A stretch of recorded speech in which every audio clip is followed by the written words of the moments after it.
Guys आपको पता है मैं तो ब्लॉग डालता था, लेकिन मैंने आज ब्लॉग नहीं डालना। मैं आज करूँगा हॉरर वीडियो रिएक्शन, और ये मेरी पहली वीडियो है जिसमें मैं फेस कैम भी अपना इस्तेमाल करूँगा। एक्चुअली मैंने यहाँ ये वीडियो पहले भी बनाने की कोशिश की थी फेस कैम के साथ, लेकिन किसी वजह से अपलोड नहीं कर पाया। दोस्त के साथ बनाई थी मैंने, किसी वजह से अपलोड नहीं कर पाया। तो मैं फ्री था तो मैंने कहा एक बार फिर से ट्राई करते हैं, तो देखते हैं अपलोड होती है या नहीं होती। जो ये हॉरर वीडियोस मैंने उठाई हैं उस यूट्यूब चैनल का नाम है गौरव कटारी एक्स्ट्रा। अगर आप देखना चाहते हैं तो देख सकते हैं, क्योंकि इसमें ये चैनल है हॉरर वीडियोस के बारे में, और इसमें मतलब आपको डर नहीं लगेगा बिल्कुल भी, क्योंकि बीच बीच में ये मीम्स भी डाल देगा, बीच बीच में ये फनी थिंग्स भी कर देगा, जिससे आपको डर अगर लग भी रहे ना वो ख़त्म हो जाएगा। और वैसे भी इतने डरावनी वीडियोस होती नहीं, फिक्शनल वीडियोस हैं। अगर आप डिटेल में देखेंगे ना, और उस एडिटिंग ये ऐसी करता है कि आपको फील नहीं होती कि ये नकली है।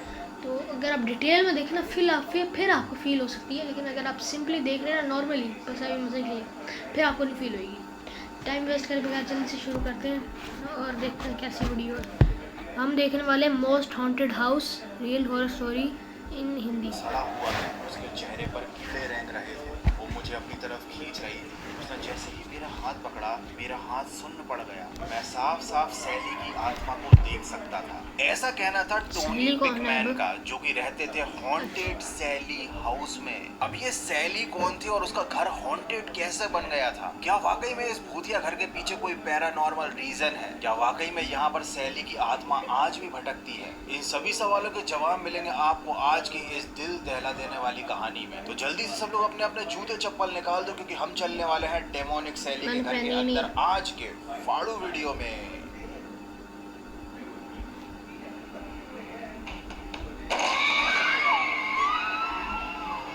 क्या कहें,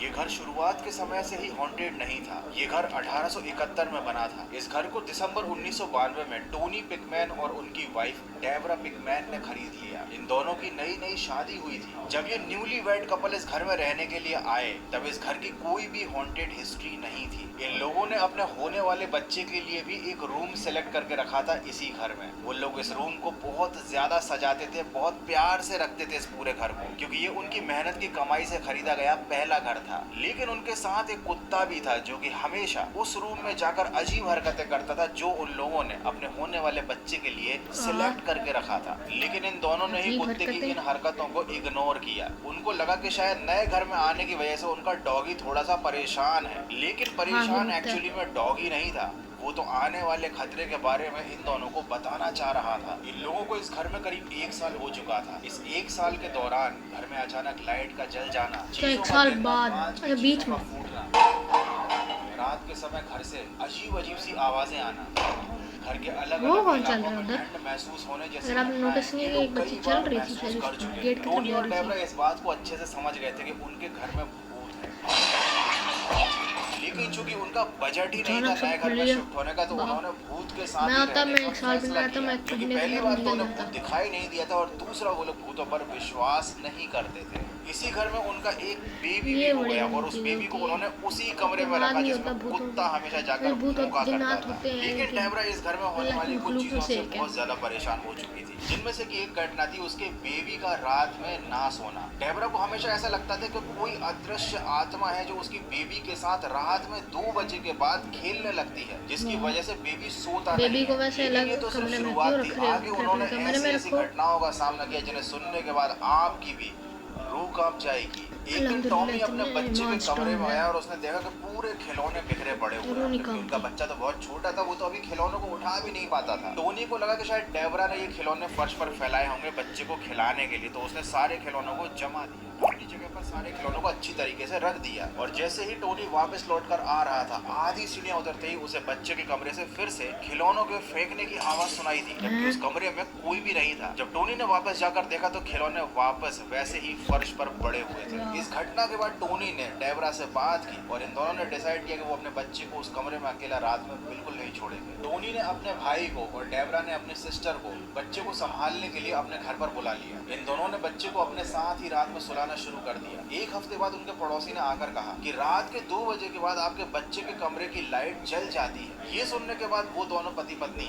मतलब टोनी और डेबरा काफी परेशान हो गए, क्योंकि बच्चे के रूम की लाइट वो लोग रात को 2 बजे नहीं जलाते थे। इनफैक्ट उस रूम में तो अब कोई रहता ही नहीं था, वो रूम उन लोगों ने बाहर से लॉक कर दिया था। इस घटना के बाद टोनी ने डिसाइड किया कि अब ये लोग इस घर में नहीं रहेंगे, चाहे इनको सड़क पे ही क्यों ना रहना पड़े। और ये टोनी भैया का एकदम सही डिसीजन था। टोनी की जगह मैं होता तो ये डिसीजन डे 1 पर ही ले लेता, सड़क पर सोने का नहीं, घर से बाहर निकलने का। लेकिन जैसे ही टोनी ने ये बात सोची, उसकी पीठ में बहुत तेज दर्द होने लगा। जब डेबरा ने टोनी की टी शर्ट को ऊपर उठाया तो देखा टोनी की पीठ पर 1 सेकंड ना कोई उधर खड़ा था, फिर पंजे ऐसे लग रहा है कि इसने नाखून रगड़े नहीं होते जैसे वैसे होते हैं। और ये हैं भी डीप कट्स, नाखून रगड़ने से तरह कुछ नहीं होता, स्क्रैचेस लगते हैं, बाकी ऐसे खून वून नहीं निकलता।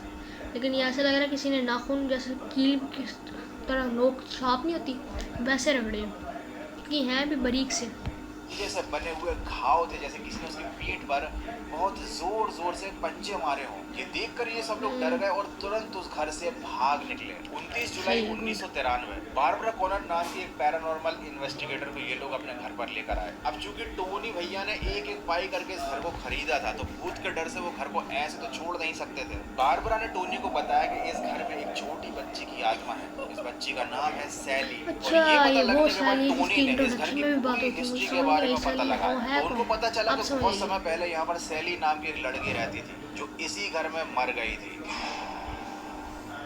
और ऐसा माना जाता था कि उसकी आत्मा इसी घर में भटकती है, क्योंकि उसको इस घर से बहुत ज्यादा प्यार था। और टोनी और डेबरा ने चूंकि अभी तक सैली का जलवा देखा नहीं था, उनको लगा कि बच्ची की ही आत्मा तो है, रह लेंगे साथ में, कर लेंगे थोड़ा सा एडजस्ट। और यहीं पर इन दोनों से एक भारी गलती हो गई। टोनी और डेबरा वापस उसी घर में शिफ्ट हो गए, ये जानते हुए भी कि इस घर में सैली रहती है। करीब 1 महीने बाद टोनी से एक बंदा मिलने को आता है। वो बताता है कि इसी घर में करीब 5 साल पहले वो रहा करता था। उसकी एक छोटी बच्ची थी जिसकी एक इमेजिनरी फ्रेंड बन गई थी इस घर में, और उनके साथ भी बहुत अजीब अजीब घटनाएं होने लगी थी, इसलिए उन्होंने ये घर छोड़ दिया था। लेकिन वो जो आदमी टोनी से मिलने आया था, उसकी बच्ची ने अपनी इमेजिनरी फ्रेंड की एक तस्वीर बनाई थी। ये तस्वीर एक छोटी बच्ची की थी जिसने व्हाइट कलर की गाउन पहन रखी थी। टोनी ने ये तस्वीर अपने पास रखी और उस आदमी के समझाने के बावजूद भी टोनी ने इस घर को छोड़ने से मना कर दिया। और उसी रात 3 बजे के बाद जब टोनी को प्यास लगी और वो पानी लेने के लिए किचन में गया, उसको अपने पीछे सैली दिखाई दी। वो आधी ट्रांसपेरेंट थी। टोनी के मुताबिक वो सैली के पीछे से दीवार को साफ साफ देख सकता था। लेकिन चूंकि सैली ने उसको कोई नुकसान नहीं पहुंचाया, तो टोनी भी वापस आकर अपनी जगह पर सो गया। सुबह आकर उसने इस पूरी घटना के बारे में अपनी बीवी डेबरा को बताया। इस घटना के बाद सैली का अक्सर घर के लोगों को दिखाई देना बहुत आम हो गया, लेकिन लोग उससे डरते ही नहीं थे। सैली भी यही सोचा करती थी कि मतलब लिटरली ये तो भूत की गजब बेइज्जती है भाई, भूत दिखाई दे रहा है और लोग सीरियसली ही नहीं ले रहे उसको। लेकिन करीब 1.5 महीने बाद सैली ने दिखाया अपना जलवा। रात के समय टोनी सो रहा था, ऑब्वियसली रात के समय टोनी सोता ही था, लेकिन तभी अचानक उसकी नींद खुली तो उसको अपने सामने सैली दिखाई दी। उसने फिर से वही किया, उसने सैली को इग्नोर किया, लेकिन इस बार सैली ने उसके पैर पकड़कर अपनी तरफ उसे खींच लिया। सैली बहुत ज्यादा शक्तिशाली हो चुकी थी। उस पूरे कमरे में बहुत ज्यादा ठंड थी। उसने टोनी के शरीर को जहां भी छुआ, टोनी का शरीर सुन्न पड़ गया। वो बहुत ताकत से टोनी को अपनी तरफ खींच रही थी। टोनी ने बताया कि उस लड़की का आधा चेहरा सड़ा हुआ था, उसके चेहरे पर कीड़े रेंग रहे थे, वो थोड़ी इंसान और थोड़ी जानवर जैसी दिखाई दे रही थी। ये नजारा बहुत ही ज्यादा डरावना था। और उसके बाद टोनी ने जैसे तैसे करके अपनी जान बचाई और वो उस घर से भाग निकला। उस दिन के बाद से टोनी के पूरे परिवार ने उस घर को छोड़ दिया और भूतों को सीरियसली लेना शुरू कर दिया। ये घर आज भी सुनसान पड़ा है। किसी की हिम्मत नहीं होती कि वो वापस इस घर में जाकर रहने लगे। लेकिन बहुत से लोग जो पैरानॉर्मल एक्टिविटी की जांच करते हैं, वो अक्सर इस घर में आया करते हैं। बहुत से लोगों ने यहाँ पर एक आत्मा के होने की मौजूदगी को महसूस भी किया है। लेकिन टोनी पिकमैन की फैमिली के बाद आज तक इस घर में कभी कोई नहीं रहा।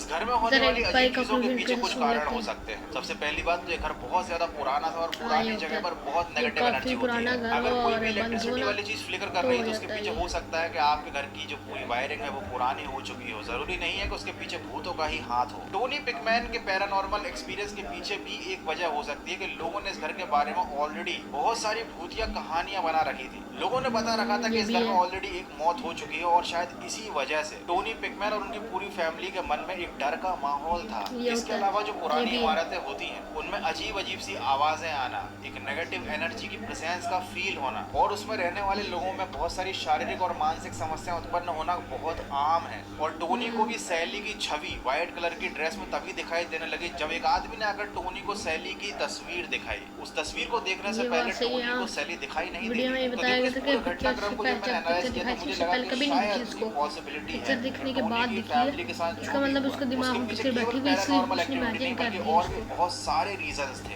लेकिन इस बात को भी नहीं ठुकराया जा सकता कि जितने भी पैरानॉर्मल एक्टिविटी की जांच करने वाले लोग इस घर में गए हैं उन सब ने इस बात को एग्री किया है कि सैली का हाउस एक डेमोनिक हाउस है और यहाँ पर आज भी एक आत्मा रहती है। तो ये पूरा वीडियो देखने के बाद आपको क्या लगता है कि वाकई में सैली का तो गाइस इतनी सी वीडियो थी। आज की वीडियो में इतना ही काफ़ी है। मिलते हैं आपको कल की वीडियो में। अल्लाह हाफिज़।